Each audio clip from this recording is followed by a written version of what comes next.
Alors le premier cas, c'était celui de Pierre Fajadé. En fait, on va passer vite puisque c'était un cas clinique de toux chronique chez une femme de 76 ans qui avait un reflux gastro-œsophagien et qui avait des images de verre dépoli, de crazy paving qui prédominait au lobe inférieur avec une image de médiastin pseudo-tumoral avec cette hernie hiatale et l'alvéolite macrophagique avec surcharge et avec des vacuoles graisseuses. Donc la bonne réponse était la réponse 1D, pneumopathie lipidique. Pierre a bien insisté sur la topographie lobaire inférieure, la mesure des ROI qui est très importante avec la recherche de densité négative de type lipidique. Et puis bien sûr le granulome gigantocellulaire avec les vacuoles lipidiques au LBA. Donc bien insister sur les diagnostics différentiels, ça on n'y revient pas puisque Pierre l'a très bien fait ce matin. La mesure de la densité, donc vous mettez le ROI sur la pneumopathie lobaire inférieure. Vous avez une densité qui peut varier de moins 35, moins 40 jusqu'à moins 120. Mais pas au-delà. Voilà. Donc les diagnostics différentiels principaux chez le patient âgé sont le cancer bronchiolo-alvéolaire, le lymphome, la pneumopathie chronique et la pneumopathie organisée. Chez l'adulte, Pierre vous a exposé les étiologies. Chez l'enfant, j'ai repris très rapidement les enfants de 2 ans. Il y a une étude de Yang qui est parue cette année, enfin l'an dernier. Avec une atteinte toujours bilatérale et qui prédomine toujours sur le poumon droit, qui est plus complète sur le poumon droit.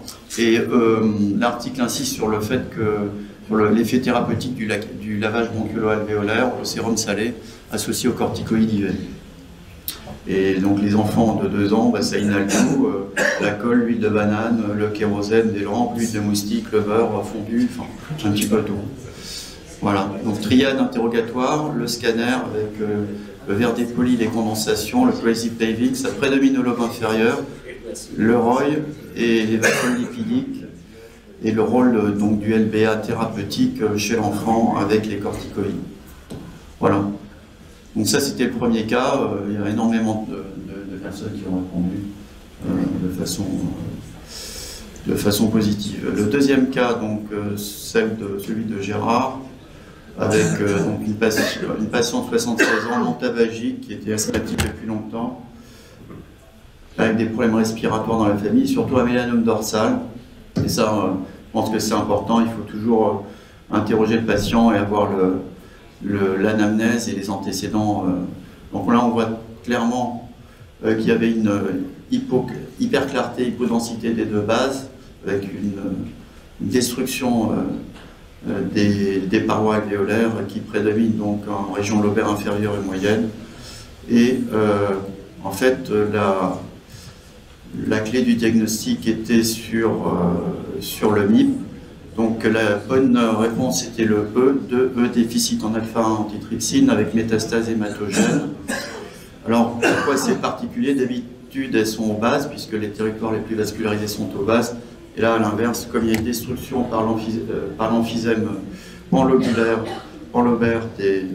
lié au déficit d'alpha-1 antitrypsine, eh bien, les métastases sont déplacées du bas vers le haut, puisque vers le bas, il y a une destruction complète et les vaisseaux n'existent plus que dans les apex. Donc le MIP recrute les micronodules, donc en séquence coronal MIP, on voit très bien, et ce sont des micronodules angiocentrés, que l'on voit très bien. Alors, juste insister sur le fait que maintenant, enfin depuis quelques années, on arrive à faire le dosage sérique de l'alpha-1 antitrypsine, que c'est une affection rare, mais qu'en fait, on passe souvent à côté, et que ce qui est important, c'est quand on a une image évocatrice, de bien regarder les parois bronchiques, parce qu'on a souvent des épaississements pariétobronchiques avec des bronchectasies cylindriques, puis qui deviennent kystiques, pseudo-kystiques, avec souvent des foyers de surinfection associés en raison de cette pathologie bronchique associée. Donc c'était le E. Le troisième, le quiz numéro 3, c'est la femme de 82 ans qui est dans le coma et qui est positive aux benzodiazépines et au TH. Cannabis. Voilà, merci, au cannabis. Donc le scanner était normal, le logiciel d'intelligence artificielle vous montrait les débits les hypoperfusions multifocales, bilatérales, sans image d'infarctus, avec surtout un épaississement à la fois du septum et des parois du VG. Donc la bonne réponse était EP plus CMH, cardiomyopathie hypertrophique. Donc on voit très bien l'hypertrophie septale et une paroi du VG. L'échocardio transthoracique retrouvait une hyperpression dans les cavités droites qui était essentiellement liée à l'existence de l'embolie pulmonaire, et l'hypertrophie concentrique du VG, donc qui signait le diagnostic de cardiomyopathie hypertrophique. Donc l'embolie pulmonaire dans ce cas-là aggrave bien sûr le tableau de la cardiomyopathie hypertrophique, voire la révèle. Là, dans ce cas-là, il l'a révélé. Et ce qui est intéressant, c'est qu'en fait, en un seul scanner, on a pu faire à la fois le diagnostic d'embolie pulmonaire et de cardiomyopathie hypertrophique qui a été produit, et donc qui a permis de faire le traitement adapté chez cette patiente. Et dernière chose, c'est que le cannabis, en fait, il induit à la fois des troubles de conduction cardiaque, des arythmies, et qu'il favorise aussi l'hypotension artérielle. Donc il a potentialisé les effets de l'embolie pulmonaire, avec réduction de la précharge auriculaire, réduction de la fraction d'éjection du ventricule gauche, et donc qui explique à la fois le coma et aussi le potentiel effet sur l'ischémie coronaire. Donc là, vous avez l'hypertrophie myocardique plus ou moins concentrique et septale de la CMH. Vous avez les territoires d'hypoperfusion, et puis tout ça potentialisé par le cannabis. Voilà. Le quiz numéro 4, c'est le cas de Saoussen. Quiz 4 et quiz 5, ils sont magnifiques. J'espère que les vidéos vont marcher du coup. Hein. Donc, les renseignements, c'est un jeune homme de 27 ans, hémoptysie de faible abondance récidivante depuis 3 mois avec une dyspnée d'effort, et il avait une anémie hypochrome microcytaire à 6 grammes. Alors, c'était un topogramme et pas une radio, mais j'imagine que vous avez vu ce qu'il fallait voir. Donc, l'opacité rétrocardiaque, n'est-ce pas? Et puis, quoi d'autre?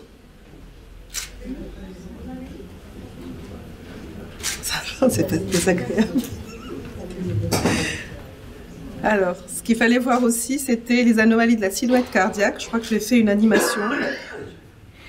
Le débord droit, et puis la convexité de l'arc moyen gauche, et en particulier la partie inférieure de l'arc moyen gauche, qui témoignait d'une dilatation de l'oreillette gauche. On peut ajouter également l'ouverture de l'angle de la carène, donc c'est la sémiologie d'une dilatation de l'oreillette gauche. Et puis quand on fait un agrandissement aussi, on a, comme vous le voyez ici, des lignes de Carlet, type B, si on veut mettre une lettre dessus, donc au niveau des bases, donc des épaississements, enfin qui traduisent des épaississements septaux.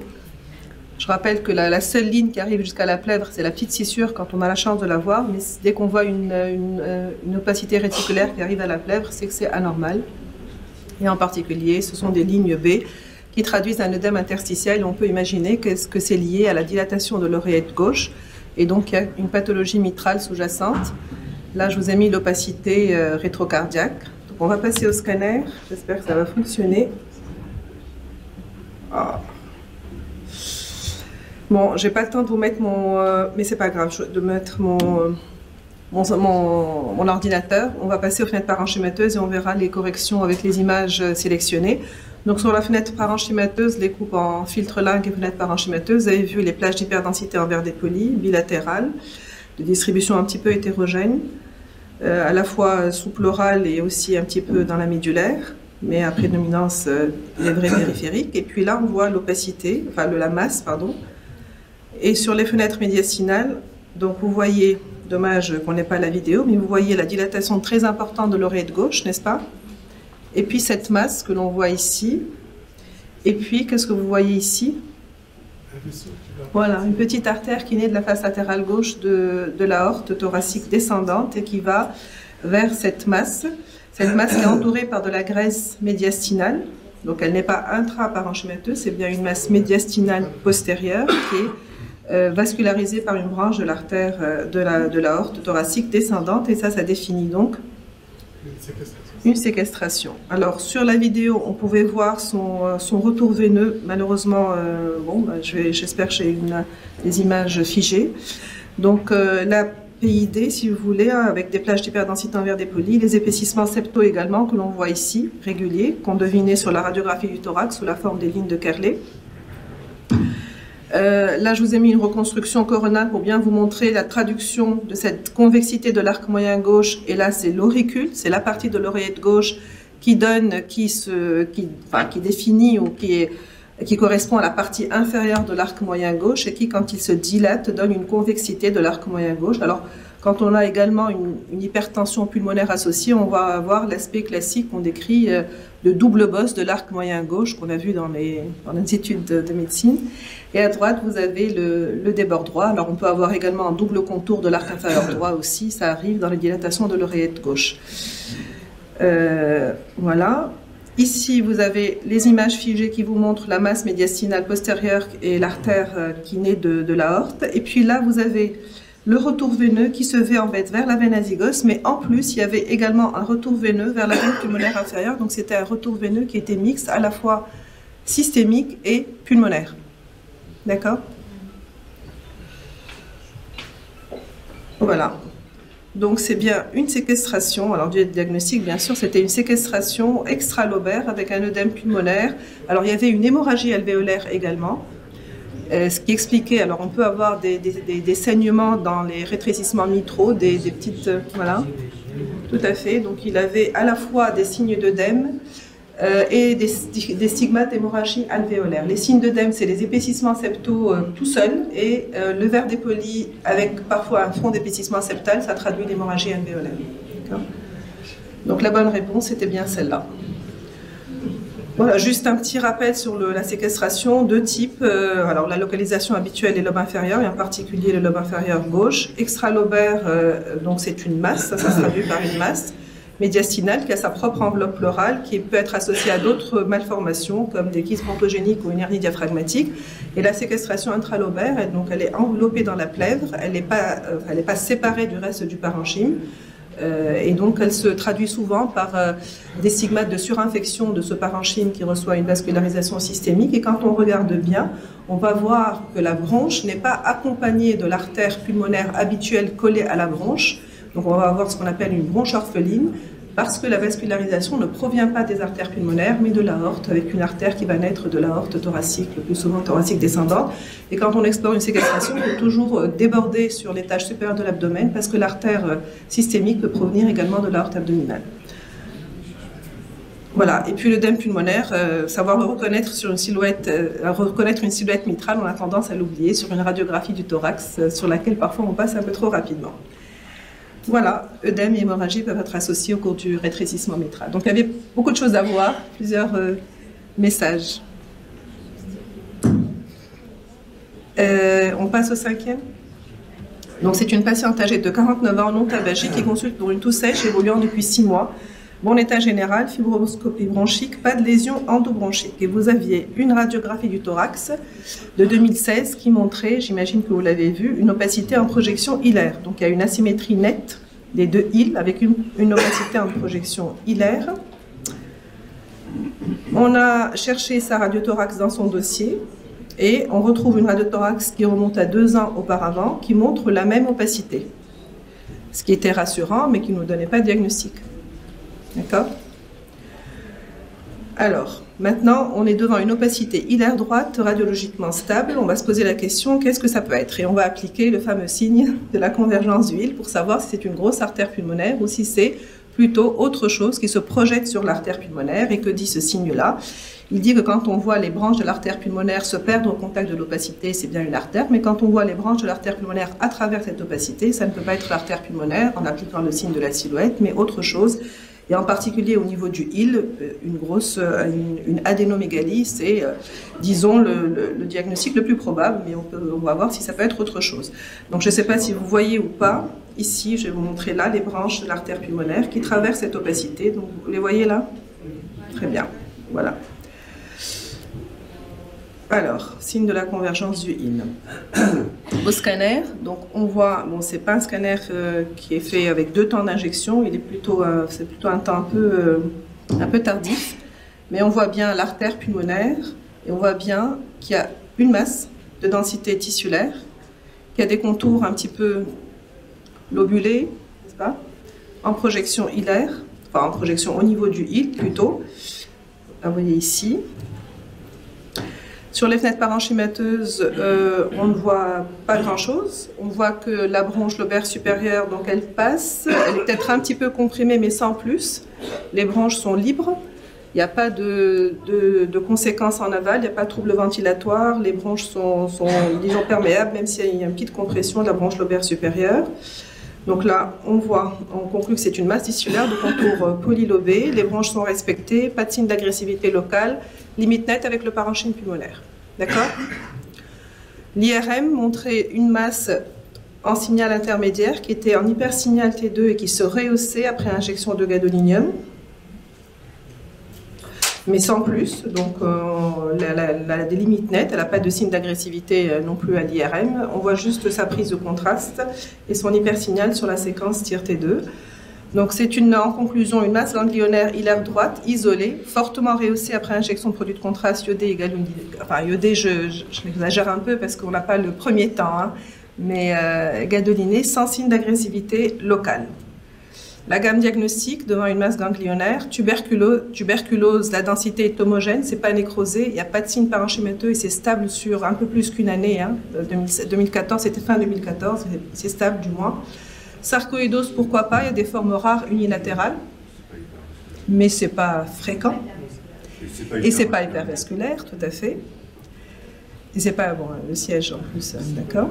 Le lymphome, il n'y a pas de signe d'agressivité, ce n'est pas compressif, il y a une stabilité, donc là, il y a une erreur en haut, c'est 2 ans, et donc c'est vraiment pas en faveur, n'est-ce pas? La maladie de Castleman, par élimination. Le cancer bronchopulmonaire lentement évolutif, non. D'accord. Donc, par élimination, il reste la maladie de Castleman. Mais bon, on fait bien d'évoquer tous les autres diagnostics pour trouver les critères qui ne sont pas en faveur. Donc, la malade a été opérée. C'était bien donc, voici la masse qui a été enlevée. Et c'était bien du tissu, alors je vous lis le compte-rendu anapathe, du tissu lymphoïde qui recouvre le parenchyme pulmonaire adjacent, hyperplasie folliculaire.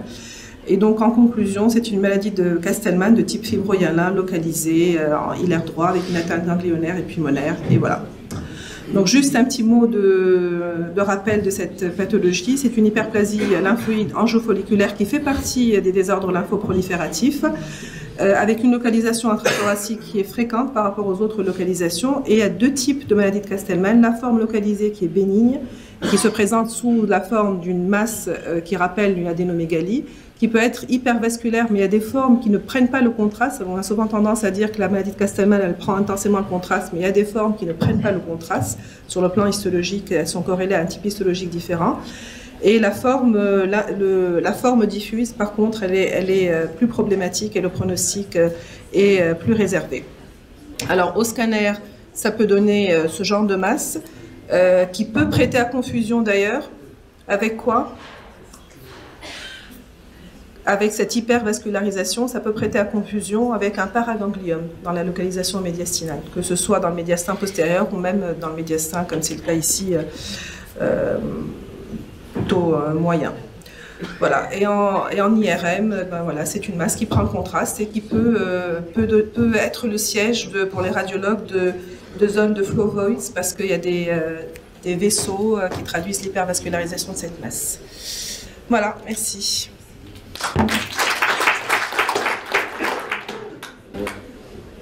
Tu as pensé au diagnostic avant la biopsie? Oui. Oh, je ne sais pas qui, mais c'est un diagnostic. On l'avait évoqué, c'était écrit sur le compte rendu opératoire diagnostic et maintenant, Marianne va vous exposer les 5 cas suivants et on présentera donc la gagnante.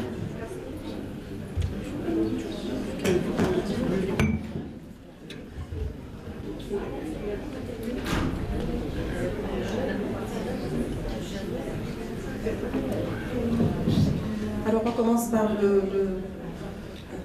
la vignette clinique du 6e quiz. Donc c'est un patient âgé de 54 ans, tabagie chronique, antécédent de tuberculose, suivi pour VBCO, douleur thoracique avec dyspnée stade de 4 depuis une semaine, avec une hémoptysie de moyenne abondance. Donc je vous ai dit que le patient, il avait dans ses antécédents, enfin il a fait un scanner qui date de 7 mois, donc il objectivait cette bulle qui se projetait en antérobasal, donc antérieur, donc il n'y avait pas d'épaississement de paroi, il n'y avait pas de bourgeon tissulaire, donc, et la radiographie qui a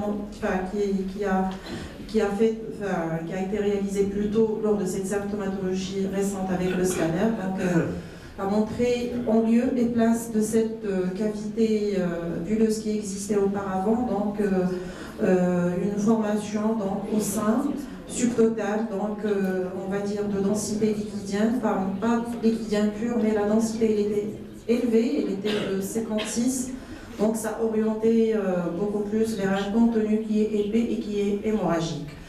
Donc le scanner il a été fait avec un temps artériel précoce, donc parce qu'il y avait un temps artériel plutôt parce qu'il y avait donc une notion d'hémoptysie.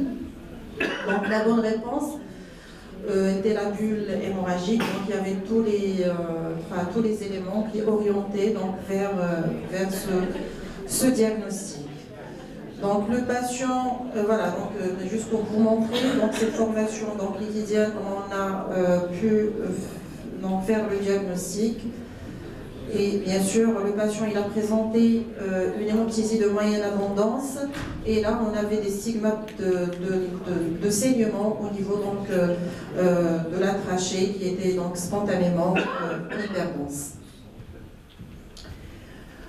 Donc je ne sais pas, est-ce que vous avez une idée sur le traitement? Qu'est-ce qu'on peut faire chez ce patient? J'ai entendu la chirurgie. جراحة لا لكل دواء لكل داء plutôt. Abstention thérapeutique qui dit mieux. Voilà, donc bon, c'est juste pour vous montrer donc en pré-embolisation, donc on avait un flush. Donc le patient il a été programmé pour une embolisation, donc regardez ici en post-embolisation avec juste, on n'a plus le blush qu'on a individualisé donc auparavant. Et bien sûr, donc, dans la littérature, il y a certaines qui parlent de chirurgie, mais là, avec la radiologie interventionnelle, je pense les embolisations, donc comme moyen thérapeutique dans un premier temps. Donc, et bien sûr, s'il y a une très bonne évolution, je pense qu'elle peut faire donc l'affaire. Donc, l'évolution chez ce patient a été marquée par la régression totale de l'hémoptysie et de douleurs thoraciques, pas de récidive de saignement, donc sortie à J2 et normalement, donc un scanner, il a été programmé donc d'ici donc un mois. Donc c'est une entité qui est quand même rare, donc mal décrite dans la littérature, donc il n'y a pas beaucoup de revues bibliographiques dans ce sens. Donc vous trouvez un article, je pense que c'est deux articles, donc c'est une situation qui est très, très rare. Donc il a été rapporté beaucoup plus ce saignement chez les patients qui étaient sous anticoagulants. Et le tableau clinique, il se manifestait par une hémoptysie en général de moyenne abondance, que parfois et peut-être gravitisme qui va engager le pronostic vital. Donc l'imagerie, elle repose essentiellement sur le scanner pour le diagnostic positif par la mesure de densité et pour faire le bilan lésionnel et pour bien sûr le diagnostic positif et le diagnostic différentiel de ces hémoptysies. Et le traitement, donc, il repose donc essentiellement sur l'embolisation. Donc on passe au 7e quiz. C'est un quiz qui a été facile. Donc, patient de 33 ans, toujours ces hémoptysies, donc de faible abondance depuis 3 jours. Donc malheureusement, le scanner qui a été fait, parce que ça allait qu'on l'a récupéré, il n'y avait pas un temps artériel précoce. Donc qu'est-ce que vous avez oui, bien sûr. Voilà, donc on voyait déjà sur les fenêtres parenchymateuses, déjà donc la lésion qui a été donc endobronchique, donc bien limitée avec un trouble, donc une atélectasie d'aval. Et voilà, donc on voyait ici donc la lésion donc tissulaire qui se fait de façon, bon, parce que c'était pas un temps assez précoce, donc de façon modérée, autant tardive. Donc le diagnostic, voilà, on a pensé à une tumeur carcinoïde. Et voilà, regardez ici les images endoscopiques, donc on voyait très bien donc la tumeur avec saignement en contact.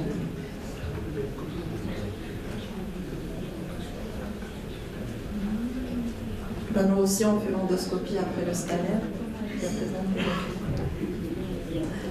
Alors les tumeurs carcinoïdes, je pense que c'est une entité qui est vraiment bien décrite et connue. Bon, quand même, c'est pas assez fréquent. Donc l'imagerie, il a un rôle qui est très important parce qu'elle permet de faire le diagnostic positif, essentiellement le diagnostic topographique pour une éventuelle prise en charge par la suite.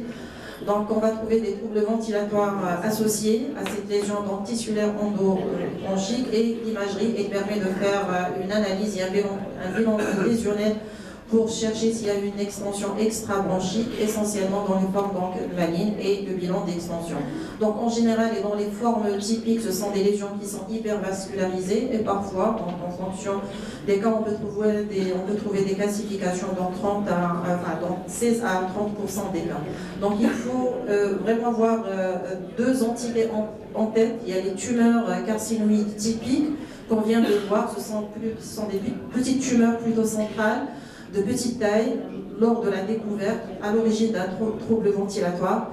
Et on a les tumeurs carcinoïdes atypiques, ce sont des tumeurs qui sont volumineuses, de grande taille, plus périphériques, rarement à l'origine d'une obstruction bronchique, mais extension ganglionnaire plus fréquente. Ici, donc c'est un cas de la littérature qui montre ces tumeurs carcinoïdes volumineuses avec une localisation donc secondaire hépatique.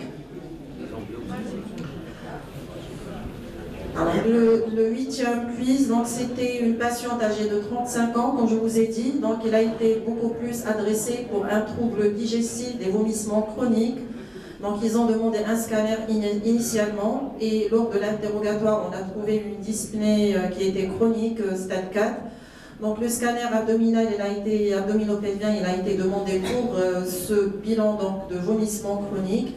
Et donc on avait une dilatation, on va dire une distension gastrique avec une dilatation du premier duodénum, du deuxième et du troisième duodénum, et on avait une lésion, on va dire rétro-péritoniale, donc tissulaire, magma ganglionnaire confluent, fibrose rétro-péritoniale, autre chose.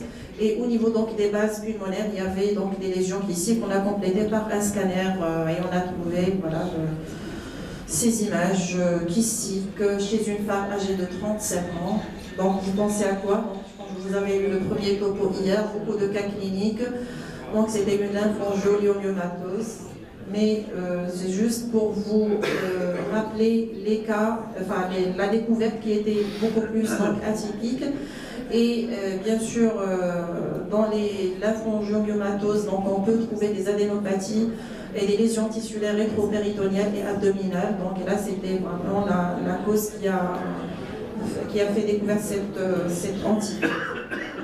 Donc sur le plan donc imagerie, scanographie, donc il y avait des lésions kystiques, donc il y avait le parenchyme sain entre ces lésions kystiques. Il y avait le pneumothorax, il y a petit pneumothorax ménile antérieur droit, donc une bulle qui s'est rompue. Donc il y avait voilà, cette lésion donc, tissulaire rétropéritoniale, et bien sûr on avait quelques formations nodulaires de densité graisseuse au niveau du cortex rénal. Je pense que je passe là cette petite mise au point parce que je pense qu'on a eu en long et en large cette entité durant ces 2 jours. Je rappelle juste cette notion d'adénopathie rétropéritoniale et de lymphangiectasie rétropéritoniale. Donc le 9e quiz, c'était un patient âgé de 56 ans, se présente pour une toux sèche avec fièvre prolongée. Je pense que vous avez des images que vous avez vues essentiellement hier et aujourd'hui, donc lors de la présentation qui a été faite par par professeur Nadia Moussali. Donc, elle a parlé donc, du verre de dépoli, mais là, voilà, le patient il a été adressé pour une fièvre prolongée, donc, mais on n'avait pas cette notion d'infection rétrovirale, donc il a fait le bilan en parallèle, c'était récent, et bien sûr donc, le tableau radiologique, il est orienté en fonction de la biologie, en fonction de la clinique, donc penser à ces états d'immunodéficience, donc et penser à réaliser le bilan, bien sûr ça a été fait par le clinicien. Donc ça a été fait le matin, donc je pense qu'on va terminer par le dernier quiz, c'est la question donc 10.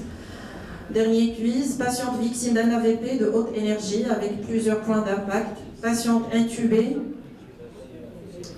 Donc on fait le scanner. Voilà, contusion parenchymateuse, post-traumatique, c'est possible. Inhalation, plus ou moins. Intubation sélective.